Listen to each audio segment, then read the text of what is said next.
അസ്സലാമു അലൈക്കും. സ്നേഹമുള്ളവരെ, സൂഫിസത്തെക്കുറിച്ച് നമ്മൾ പലതും പറഞ്ഞിട്ടുണ്ട്. നമുക്ക് വിഷയത്തിലേക്ക് കടക്കാം. നമുക്കെല്ലാവർക്കും ഹൃദയമുണ്ട്. ഹൃദയം ഉള്ളവരാണ് മനുഷ്യരൊക്കെ. ആ ഹൃദയത്തിൻ്റെ പ്രവർത്തനം കൊണ്ടാണ് മനുഷ്യൻ്റെ എല്ലാ ഭാഗങ്ങളും ചലിക്കുന്നത്. അത് ചലിപ്പിക്കാനായിട്ട് നമ്മൾ അന്തരീക്ഷത്തിൽ നിന്നും വലിച്ചെടുക്കുന്ന ഓക്സിജൻ, ആ ഓക്സിജനാണ് അതിൻ്റെ പെട്രോൾ എന്ന് പറയുന്നത്, ഇന്ധനം. അപ്പോൾ യഥാർത്ഥത്തിൽ ഒരു മനുഷ്യൻ ഭൂമിയിൽ സഞ്ചരിക്കാൻ അവൻ്റെ ഉള്ളിൽ പ്രവർത്തിക്കുന്ന ഒരു എഞ്ചിനാണ് ഹൃദയം. ആ ഹൃദയം വർക്ക് ചെയ്യാനായിട്ട് ഈ പറഞ്ഞ പോലെ അതിൻ്റെ ഇന്ധനമാണ് ഓക്സിജൻ എന്ന് പറയുന്നത്.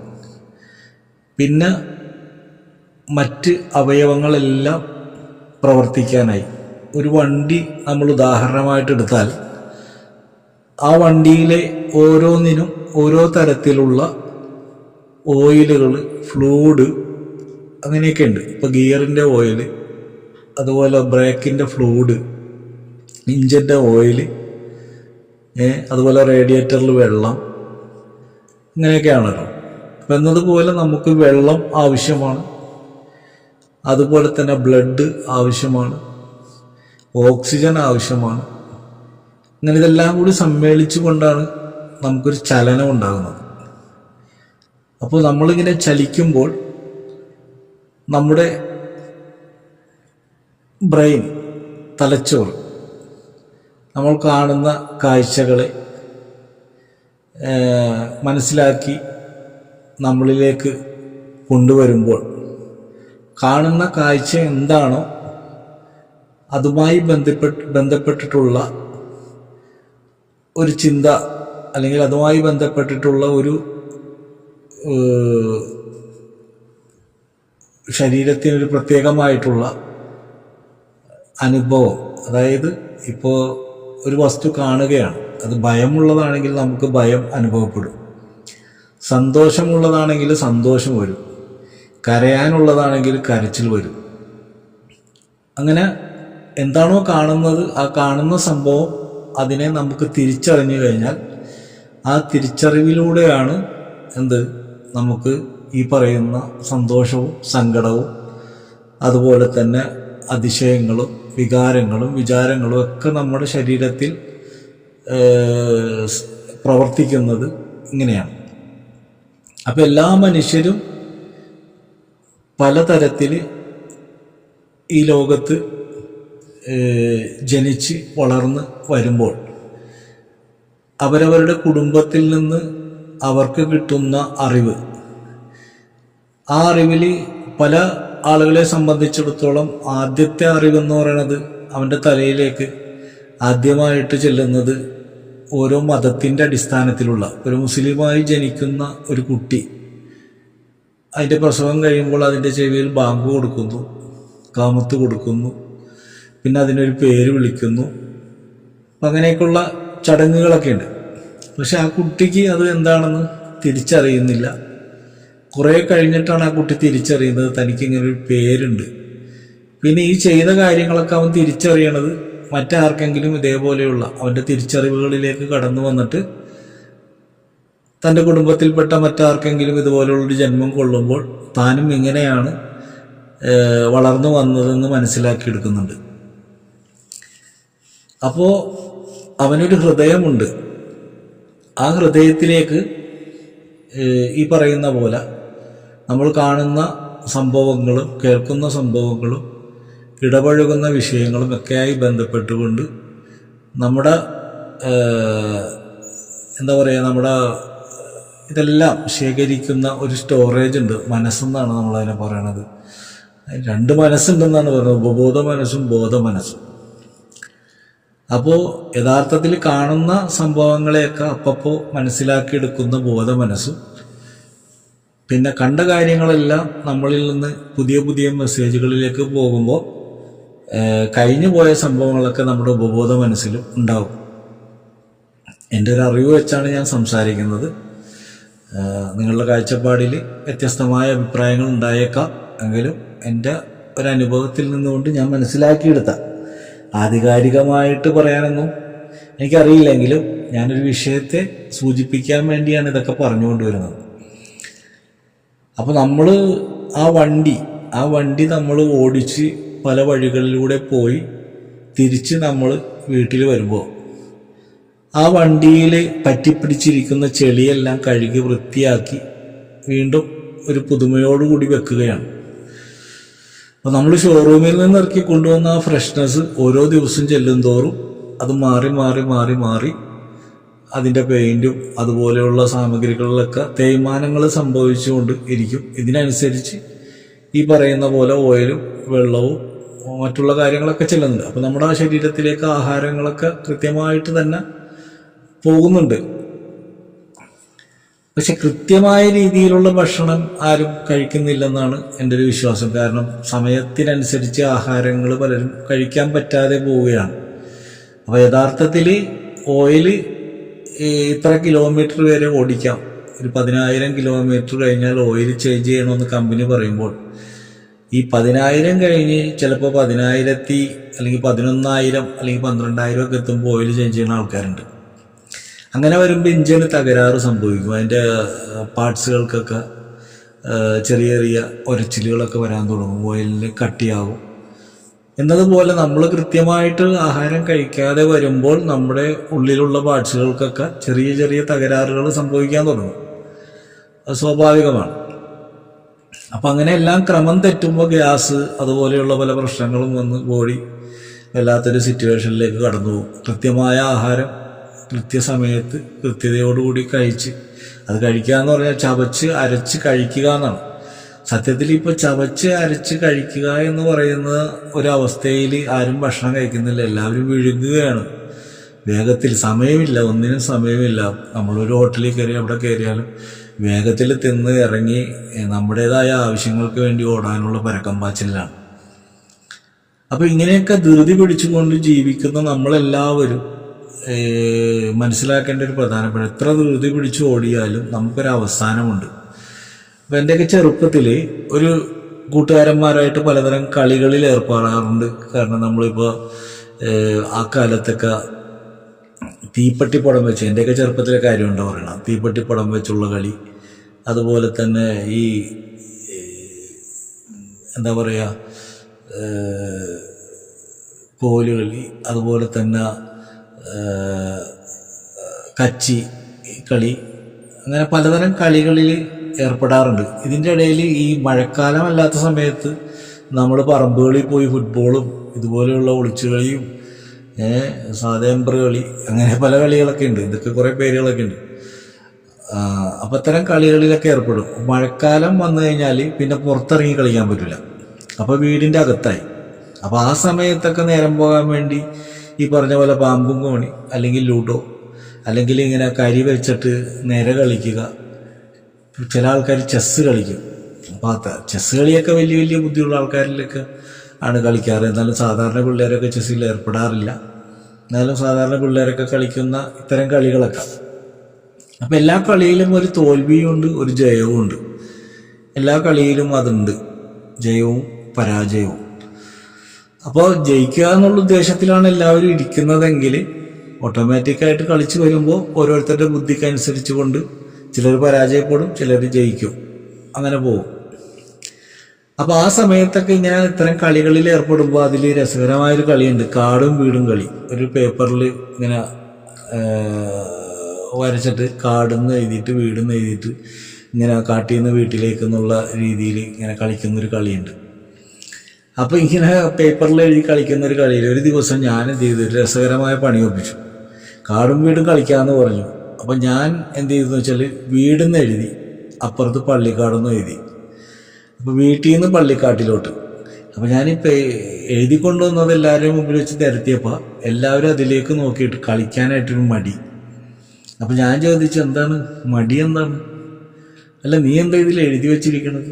ഞാൻ പറഞ്ഞത് ഇതല്ലേ ശരിയായ കളി, വീട്ടിൽ നിന്ന് പള്ളിക്കാട്ടിലോട്ട്.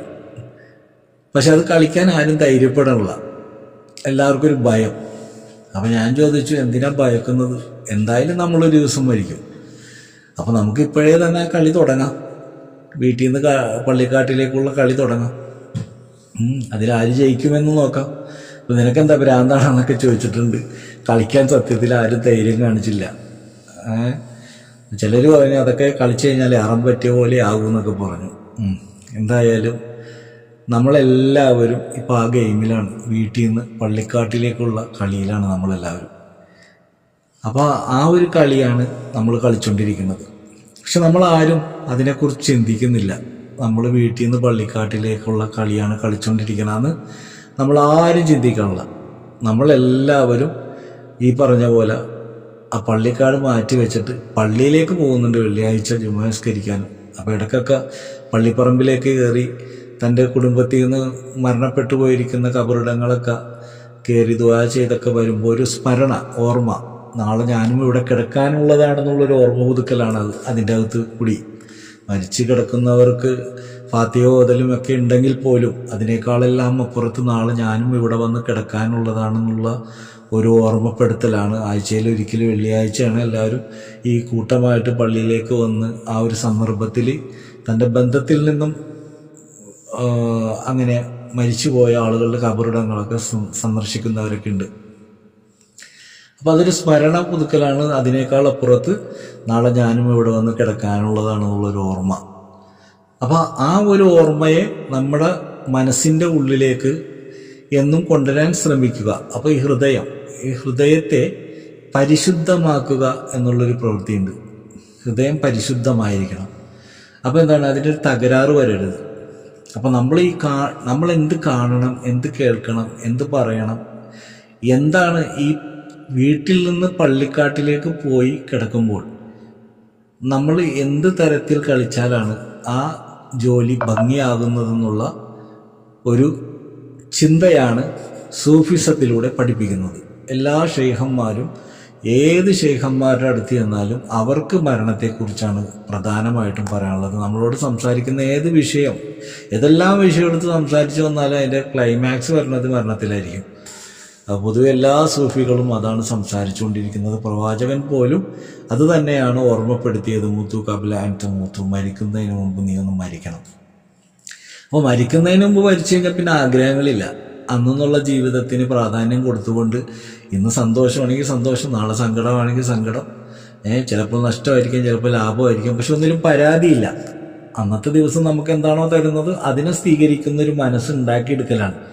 അപ്പം പിന്നെ ഒരു വിഷമം ഉണ്ടാവില്ല. ഇപ്പം തന്നെ പല സംഭവങ്ങളും നമ്മുടെ നാട്ടിൽ അരങ്ങേറുന്നുണ്ട്, നമുക്ക് കാണാം, പല സംഭവങ്ങളും കാണാം, പലതരത്തിൽ പല സംഭവങ്ങളും നടക്കുന്നുണ്ട്. ഇതെല്ലാം നടക്കുമ്പോൾ അതിൻ്റെ ഇടയിൽ നടക്കുന്ന ഒരു പ്രധാനപ്പെട്ട വിഷയം ഈ പറയുന്ന ലാഭമുണ്ട്, ഈ പറയുന്ന നഷ്ടമുണ്ട്. ഇന്ന് തന്നെ ഒരു വാർത്ത കണ്ടു, ഒരു ബസ് ബ്രേക്ക് പോയിട്ട് നിയന്ത്രണം വിട്ട് വലിയ ഒച്ചത്തിൽ ആ ഡ്രൈവർ നിലവിളിച്ച് ആൾക്കാരൊക്കെ തട്ടിയും മുട്ടിയൊക്കെ വലിയ അപകടങ്ങളില്ലാതെ ചെറിയ പരിക്കുകളോടുകൂടി ആ ബസ് ഇടിച്ച് നിന്നു എന്നുള്ളതാണ്. അതങ്ങനെ ഒരു റോട്ടിലായതുകൊണ്ട് വളരെ അത്ഭുതകരമായി പലരും രക്ഷപ്പെട്ടു. ഇല്ലെങ്കിൽ ഒരു തിരക്കുള്ള സ്ഥലത്താണ് സംഭവിച്ചിരുന്നെങ്കിലോ. അപ്പോൾ എന്തൊക്കെയോ ഇങ്ങനെയൊക്കെ സംഭവിക്കും, പ്രതീക്ഷിക്കാതെയാണ് ഇതെല്ലാം സംഭവിക്കുന്നത്. അപ്പോൾ നമ്മുടെയൊക്കെ ലൈഫിൽ നമ്മളൊക്കെ ലക്ഷ്യത്തോടു കൂടി യാത്ര ചെയ്യുമ്പോൾ പ്രതീക്ഷിക്കാതെ എന്തെങ്കിലുമൊക്കെ ഒന്ന് കടന്നു വരും. ഇപ്പോൾ വയനാട് ദുരന്തം പോലും നമ്മളൊന്ന് ആലോചിച്ച് നോക്കി, എന്തെല്ലാം സ്വപ്നങ്ങളായിട്ടുള്ള ആൾക്കാരായിരുന്നു. അർജുനൻ എന്ന് പറയുന്ന വ്യക്തി, അദ്ദേഹം തടിയും കയറ്റിക്കൊണ്ടുപോയി, അദ്ദേഹത്തെ കാത്തിരിക്കുന്ന ഒരു കുടുംബമുണ്ട്, അദ്ദേഹത്തിനൊരു കുട്ടിയുണ്ട്. ആ കുടുംബത്തിന് വേണ്ടിയിട്ടാണ് അദ്ദേഹം യാത്ര ചെയ്തത്. പക്ഷെ പ്രതീക്ഷിച്ചോ, ആ മലയുടെ താഴെ അദ്ദേഹം റെസ്റ്റ് എടുക്കുമ്പോൾ ആ മല തന്നെ വന്ന് തന്നെ മൂടിക്കളയുമെന്ന് അദ്ദേഹത്തിന് അറിയാമായിരുന്നു. അപ്പോൾ പ്രതീക്ഷിക്കാതെ, നമ്മളെല്ലാവരും ആഗ്രഹത്തോടു കൂടി യാത്ര ചെയ്യുമ്പോൾ പ്രതീക്ഷിക്കാതെ വരുന്ന ദുരന്തങ്ങളുണ്ട്. അപ്പം അത്തരം ദുരന്തങ്ങളിൽ നിന്നെല്ലാം നമുക്കൊരു രക്ഷ ഉണ്ടാകണം. ഇപ്പോൾ കൊറോണ വന്നു, ഈ സമയത്തൊക്കെ ചില ആളുകൾ പറയുന്ന കേട്ടിരുന്നു, ആൾദൈവങ്ങളൊക്കെ പോയി ഒളിച്ചു, ആൾദൈവങ്ങളൊന്നും. അപ്പോൾ ആരെയും രക്ഷിക്കുക എന്ന് പറയുന്ന ദൗത്യമൊന്നും ആർക്കുമില്ല. അതൊക്കെ ഒരു വെല്ലുവിളി പോലെയാണ്. താൽക്കാലികമായി ഇപ്പോൾ ഒരു ഡോക്ടർ MBBS എടുത്ത ഡോക്ടറാണ്, ഡോക്ടർക്ക് കൊറോണയെന്ന് ആരെങ്കിലും രക്ഷിക്കാൻ പറ്റിയോ? ചില ആൾക്കാർ പറയുന്നുണ്ട് എല്ലാവരും പോയി മാളത്തിൽ ഒളിച്ചു, വലിയ വലിയ ആൾക്കാരൊക്കെ ഉണ്ടായിരുന്നു അവരൊക്കെ മാളത്തിൽ ഒളിച്ചു എന്നൊക്കെ പറയുന്നുണ്ട്. പക്ഷെ യഥാർത്ഥത്തിൽ ഇപ്പോൾ എന്നെ സംബന്ധിച്ചിടത്തോളം പറഞ്ഞ എൻ്റെ മഷായഖന്മാരായിട്ടുള്ള സ്നേഹബന്ധത്തിലൂടെ ആ കൊറോണ കാലം കടന്നുപോയ ഒരാളാണ് ഞാനും. അപ്പോൾ എനിക്ക് കൊറോണ വന്നില്ല, എൻ്റെ കുടുംബത്തിൽ വന്നില്ല, ഞാനുമായി ബന്ധപ്പെട്ട് നിൽക്കുന്ന ആളുകൾക്ക് വന്നില്ല, ഞങ്ങളാരും വാക്സിനേഷൻ എടുത്തില്ല. അപ്പം ഞങ്ങളുടെ മഹാന്മാർ ഞങ്ങളാ ഒരു വിശ്വാസത്തിൽ യാത്ര ചെയ്യുന്നതുകൊണ്ട് ഞങ്ങൾക്കൊന്നും അത് ബാധിച്ചില്ല എന്ന് വെച്ചുകൊണ്ട് കൊറോണ വന്നവനെ രക്ഷപ്പെടുത്താൻ നമുക്കതിനുള്ള കഴിവുമില്ല. അപ്പോൾ നമ്മളെല്ലാവരും ഇങ്ങനെ മാറ്റുക എന്നുള്ള വിഷയത്തിനേക്കാൾ അപ്പുറത്ത് വരാതിരിക്കുക എന്ന് പറയുന്നത്. അപ്പോൾ വരും, പലതും വരും. അപ്പോൾ ദുരന്തങ്ങളിൽപ്പെട്ട് നമ്മൾ വല്ലാത്തൊരവസ്ഥയിലായി പോകാതിരിക്കാനായിട്ട് നമ്മൾ ദൈവത്തിനോട് നീതിയുള്ളവനാണ്. അതിന് ഖുർആൻ പഠിപ്പിച്ച 3 കാര്യങ്ങളാണ്. നീ നല്ലവൻ, സൽക്കർമ്മം ചെയ്യുന്നവനായി മാറുക, അതുപോലെ തന്നെ പാശ്ചാത്താപമുള്ളവനായി മാറുക. അതുപോലെ തന്നെ പറഞ്ഞ മറ്റൊരു കാര്യമാണ് നമ്മളെപ്പോഴും സൽക്കർമ്മം ചെയ്യലും പാശ്ചാത്താപം ചെയ്യലും, അതുപോലെ തന്നെ മറ്റുള്ളവരോടുള്ള ആരോടും നമ്മളൊരു കരുണയുള്ള മനസ്സുണ്ടാക്കിക്കൊണ്ട്. എല്ലാവരും മനുഷ്യരാണ്, എല്ലാവരിലും കുറവുകളുണ്ട്, അള്ളാഹുവിനെ നമ്മൾ രാവിലെയും രാത്രിയും ആ പ്രഭാതം മുതൽ പ്രദോഷം വരെയും നമ്മുടെ ഉള്ളിൽ ഈ ഇഞ്ചൻ വർക്ക് ചെയ്യുന്നതുകൊണ്ടാണ് നമുക്ക് സഞ്ചരിക്കാൻ പറ്റുന്നത്, നമുക്ക് കാണാൻ പറ്റുന്നത്, ചിരിക്കാൻ പറ്റുന്നത്, ബന്ധങ്ങൾ, ബന്ധുമിത്രാദികൾ, കല്യാണം, അങ്ങനെ എല്ലാം നമുക്ക് ആസ്വദിക്കാൻ പറ്റുന്നത് ഈ ഇഞ്ചൻ പ്രവൃത്തി. ഇതൊന്നും നിന്നുപോയ പരിപാടി കഴിഞ്ഞു. പിന്നെ ബന്ധവുമില്ല, സ്വന്തവുമില്ല, കുന്തവുമില്ല, ഒന്നുമില്ല. അപ്പം അതുകൊണ്ട് ഈ സാധനം ഒന്ന് സ്റ്റക്കായിപ്പോയി കഴിഞ്ഞാൽ പിന്നെ അത് വർക്ക് ചെയ്യാൻ വലിയ പണിയാണ്. അപ്പം അതുകൊണ്ട് നമ്മളുടെ മനസ്സിനെ ആദ്യം ശുദ്ധീകരിക്കുക എന്നുള്ളതാണ് ആദ്യത്തെ ജോലി. അതിന് നമ്മൾ എന്ത് കാണണം, എന്ത് കേൾക്കണം എന്നുള്ള ഒരു തീരുമാനത്തിലേക്ക് വരണം. അപ്പം അതിനെക്കുറിച്ചിട്ട് വിശദമായിട്ട് ഇൻഷാ അല്ലാഹ് അടുത്ത വീഡിയോയിൽ ഞാൻ പറയാം. അപ്പോൾ ആദ്യം നമ്മളൊരു ശുദ്ധികലശത്തിന് തയ്യാറാകുക, നമ്മളുടെ മനസ്സിനെ നമ്മളൊന്ന് പാകപ്പെടുത്തി കൊണ്ടുവരാനായിട്ട് ശ്രമിക്കുക. അങ്ങനെ ഓരോ ഘട്ടമായി നമ്മളെ ക്ലിയർ ചെയ്ത് ഈ പറയുന്ന ഞാൻ പരിശുദ്ധാത്മാവാണെന്നല്ല കേട്ടോ പറയണത്, ഞാനും പരിശ്രമിക്കുകയാണ്. നിങ്ങളോട് പറയുമ്പോൾ നിങ്ങൾ എൻ്റെ കൂടെ ഉണ്ടെന്നുള്ളൊരു വിശ്വാസം എനിക്കുമുണ്ട്. ഒരാളോട് നമ്മൾ പറഞ്ഞിട്ട് നമ്മളും നേരെയാകാൻ ശ്രമിക്കുകയാണ്. അപ്പം നിങ്ങളും നേരെയാകാൻ ശ്രമിക്കുക. അങ്ങനെ ഒരു കൂട്ടത്തോടു കൂടി ആ നേരായ വഴിയിലൂടെ ആർക്കും ഒരു ശല്യമില്ലാതെ, ആരെയും ഉപദ്രവിക്കാതെ, എല്ലാത്തിനോടും നീതി പുലർത്തിക്കൊണ്ട്, അതിൽ ജാതി മതഭേദമന്യേ അതൊക്കെ അവരവരുടെ വിശ്വാസങ്ങളും അതിലൊന്നും നമ്മൾ കൈകടത്തും. നമ്മളെ ശരിയാക്കാൻ പാടുപെടും. നമ്മളെ ശരിയാക്കിയിട്ട് വരെ മറ്റുള്ളവർ ശരിയാക്കൽ. നമ്മൾ തന്നെ ശരിയായിട്ടില്ല. നമുക്ക് ആദ്യം നമ്മളെ ഒന്ന് ശരിയാക്കാം. അള്ളാഹു അതിന് തൗഫീക്ക് ചെയ്യട്ടെ.